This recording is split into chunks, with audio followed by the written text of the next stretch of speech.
అతిశ్రేష్ఠుడైన యేసుక్రీస్తు నామమున వాక్యం ఉంటున్న విశ్వాసులందరికీ ప్రభు పేరిట వందనాలు. మీరంతా క్షేమంగా ఉన్నారని తలంచే మీ ఆత్మీయ దైవసేవకుడు బ్రదర్ తేజమాయ. ఈరోజు మనం తెలుసుకోబోతున్న అంశం పేరుంది అంటే స్వస్థపరచు మార్గాలు ఏవి. ఒక మనుషునికి స్వస్థత వచ్చే మార్గాలు, ఏ విధంగా స్వస్థత వస్తుందో ఈరోజు మనం తెలుసుకుందాం. అద్భుతమైన రీతిలో ఆత్మదేవుడు మనతో మాట్లాడినగాక, ఆశ్చర్యకరమైనటువంటి సంగతులను మన కన్నులకు దేవుడు తెలియచేయనుగాక. మత్తయి సువార్త 8వ అధ్యాయం 16వ వచనం ఒకసారి మనం చూస్తే, సాయంకాలమైనప్పుడు జనులు దయ్యము పట్టిన అనేకులను ఆయన యొద్దకు తీసుకుని వచ్చిరి. ఆయన మాట వలన దయ్యములను వెళ్ళగొట్టి రోగుల నెలను స్వస్థపరిచెను. దేవునికి మహిమ ఘనత ప్రభావములు కలుగును గాక. చూడండి ప్రియ దేవుని బిడ్డలారా, వాక్యము ప్రకటించటం ద్వారా ఒకటి, రెండోది యేసు ప్రభు వారి యొక్క మాట ద్వారా రోగాలు దయ్యాలు వెళ్ళిపోయినట్లు మనం బైబిల్లో చూస్తున్నాం. ఒక మనిషి లోపల ఉన్నటువంటి దయ్యము ఎప్పుడు వెళ్ళిపోతుందంటే, ఆ ఎవరైతే వాక్యం ప్రకటిస్తున్నారో ఆ వ్యక్తి పరిశుద్ధుడైతే, ఆ వ్యక్తి అభిషిక్తుడైతే, ఆ వ్యక్తి విశ్వాసవీరుడైతే, ఆ వ్యక్తి ప్రార్థనాపరుడైతే, అవతలి వ్యక్తి లోపల ఉన్నటువంటి దయ్యపు శక్తి కింద పడి గిలగిల కొట్టుకుంటుంది. కాబట్టి యేసు ప్రభు వారి దగ్గరికి దయ్యములు పట్టిన వారు రోగములతో, వ్యాధులతో, బలహీనతలతో, వ్యసనములతో, అనేక రకాలైన బంధకములతో ఉన్న ప్రజలు వచ్చినప్పుడు ఆయన తన మాట చొప్పున వాటిని ముట్టుకున్నప్పుడు, వాటిని గద్దించినప్పుడు, వాటిని తాకినప్పుడు వెంటనే వారు విడుదల పొందినట్లు, వారు స్వస్థత పొందినట్లు, వారు ఆరోగ్యవంతులైనట్లు, వారు బలవంతులైనట్లు, వారు కుంటివారు నడిచినట్లు, మూగవారు మాట్లాడినట్లు, చెవిటివారు వినినట్లు, గుడ్డివారు చూచినట్లు, చనిపోయిన వారు లేచినట్లు మనం బైబిల్లో చూస్తున్నాం. కాబట్టి దయ్యములు పట్టిన వారు వాటి నుండి విడిపించబడి అపవిత్రులుగా ఉన్నవారు పవిత్రులైనట్లు, అపవిత్రాత్మలన్నీ దయ్యపు దురాత్మ శక్తులన్నీ వారిని వదిలిపెట్టి వెళ్ళినాక వారు పరిశుద్ధులుగా మార్చబడినట్లు మనం చూస్తున్నాం. యేసు ప్రభు వారు మాట ద్వారా స్వస్థత, ఆయన నడుచుకుంటూ వాక్యం ప్రకటించుకుంటూ వెళ్తున్నప్పుడు కూడా చాలా మంది జీవితాల్లో స్వస్థత కార్యాలు జరిగాయి.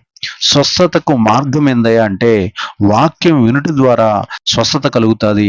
రెండోది యేసు ప్రభు వారు మాట తాకుట వలన, ఆయన దర్శనముల ద్వారా, ఆయన కళల ద్వారా మనల్ని ముట్టినప్పుడు స్వస్థత కలుగుతాయి. దేవునికి మహిమ ఘనత ప్రభావములు కలుగును గాక. మార్కు సువార్త ఒకసారి చూద్దాం. మార్కు సువార్త 16వ అధ్యాయము 18వ వచనం ఒకసారి మనం చూస్తే, 16:18, పాములను ఎత్తి పట్టుకుందురు, మరణకరమైనది త్రాగినను అది వారికి హాని చేయదు, రోగుల మీద చేతులుంచినప్పుడు వారు స్వస్థత నొందుదురని వారితో చెప్పెను. మూడో అంశం ఒకటి, వాక్యం ప్రకటించడం ద్వారా స్వస్థత కలుగుతుంది. ఆ వాక్యం విన్నవారు స్వస్థత పొందుకుంటారు. రెండోది యేసు ప్రభు వారి మాట ద్వారా స్వస్థత కలుగుతుంది. దైవ సేవకులు ఇచ్చిన మాట ద్వారా కూడా, ఆ అభిషేకం ద్వారా, వారు ప్రతిష్ఠితమైన జనము కాబట్టి వారు మాట్లాడిన మాట ద్వారా కూడా అద్భుతమైన రీతిలో ప్రజలు స్వస్థతలు పొందుకుంటారు. మూడోది ఏందయ్యా అంటే, దైవ సేవకులు ఎవరి నెత్తి మీద అయితే రోగుల మీద చేతులు వేసి ప్రార్థన చేస్తారో వారు స్వస్థతలు పొందుతారు అని వాక్యం ఎంతో స్పష్టంగా తెలియజేస్తుంది. దేవునికి సమస్త మహిమ ఘనత ప్రభావములు కలిగినాక.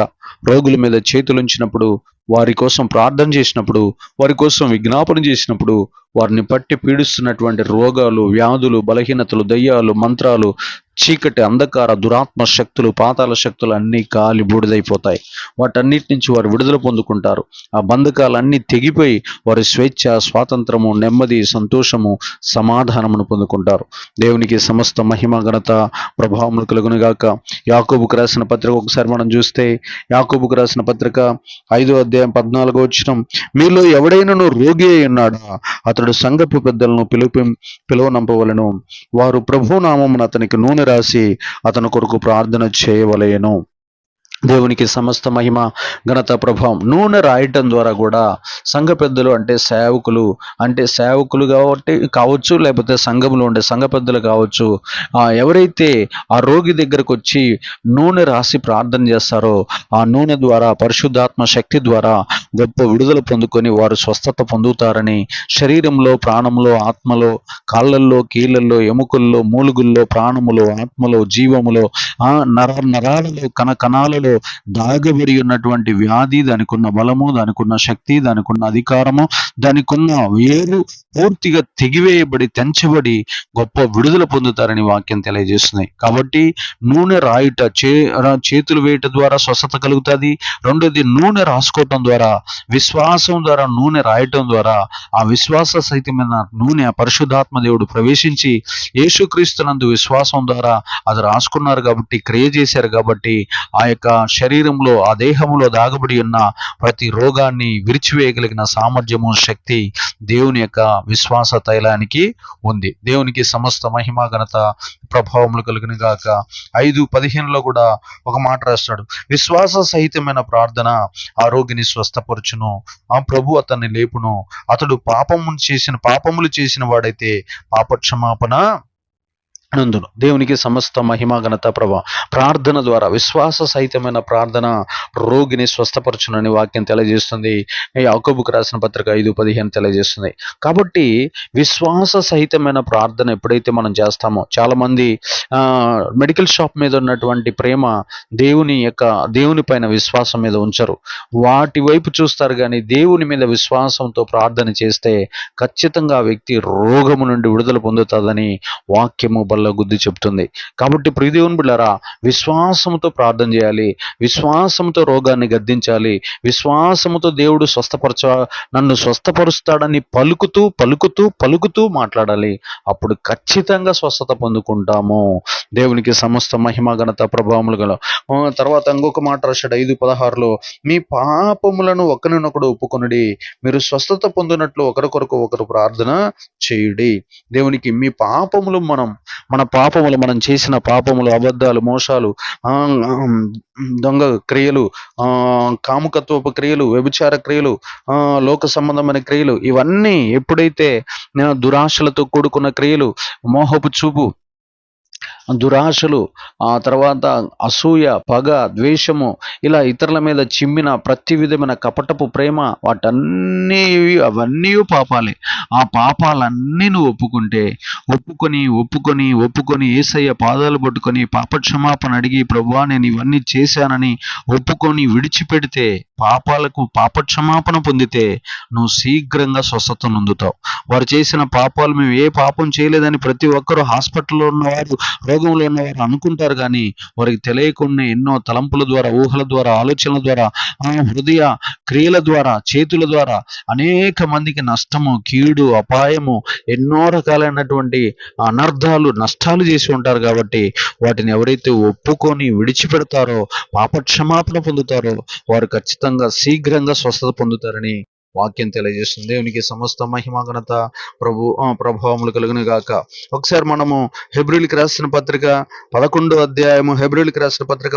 అధ్యాయము ఒకసారి చూస్తే, అక్కడ ప్రభు శరీరమని వివేచింపక తిని త్రాగువాడు తనకు శిక్షావిధి కలుగుటికే తిని త్రాగుచున్నాడు.